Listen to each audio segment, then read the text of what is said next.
Coucou tout le monde, c'est Arténilis. Bienvenue sur ma chaîne et aujourd'hui je vais vous parler du coup de mon matériel. J'ai commencé avec une vieille tablette bambou Pen and Touch qui ne se vend plus aujourd'hui, euh, une Wacom pour faire classique. Et suite à mon entrée en études en jeux vidéo, j'ai acheté une autre tablette que j'utilise toujours, donc la Intuos Pen L ou M.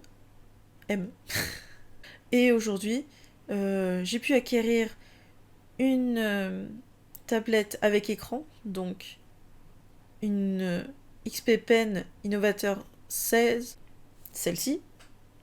J'ai décidé de passer sur la marque XP Pen car leur qualité est tout aussi bonne que les Wacom et beaucoup moins chère, en tout cas je trouve. Il y a aussi les Wion si vous souhaitez taper dans des prix similaires, voire plus bas encore. Le seul problème, c'est que selon des retours, beaucoup ont des problèmes de compatibilité avec les tablettes à écran en tout cas. Donc c'est à tester, à vous de voir. J'ai également pu m'acheter un iPad Pro, le 10,5 pouces.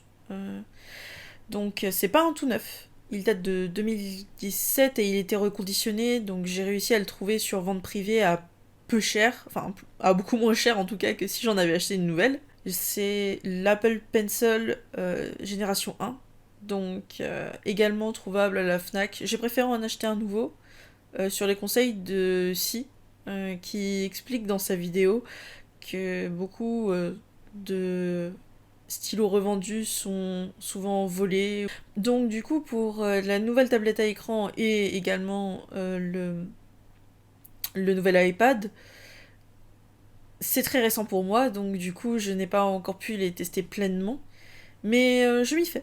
Je fais des petits exercices, j'apprends à dessiner avec, et les deux sont très agréables. Passer d'une tablette sans écran à une tablette avec écran, c'est différent en termes de manière de pratiquer, c'est une autre façon de faire. Certains y arriveront directement mieux avec écran et d'autres seront plus à l'aise sans écran. C'est deux manières très différentes de faire.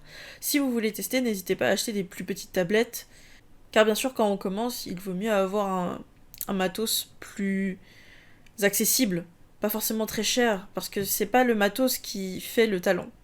Et c'est pas non plus le matos qui fait en sorte que le travail devienne beaucoup plus facile. Bien sûr, ça facilite quelques points, mais clairement, ce n'est pas le facteur premier de la qualité du travail. Concernant les logiciels que j'utilise, je tourne majoritairement avec Krita, bien que avant j'étais sur Mpeg Toolsai. J'utilise sur iPad Procreate parce que je suis très originale.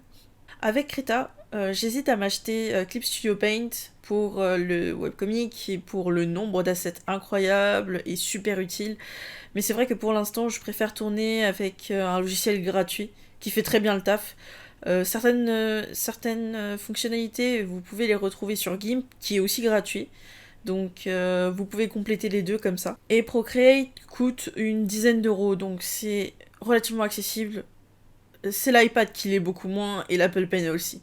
Je mets en lien dans la description les références dont je vous ai parlé, donc ceux que j'utilise et puis les sites des fabricants majeurs.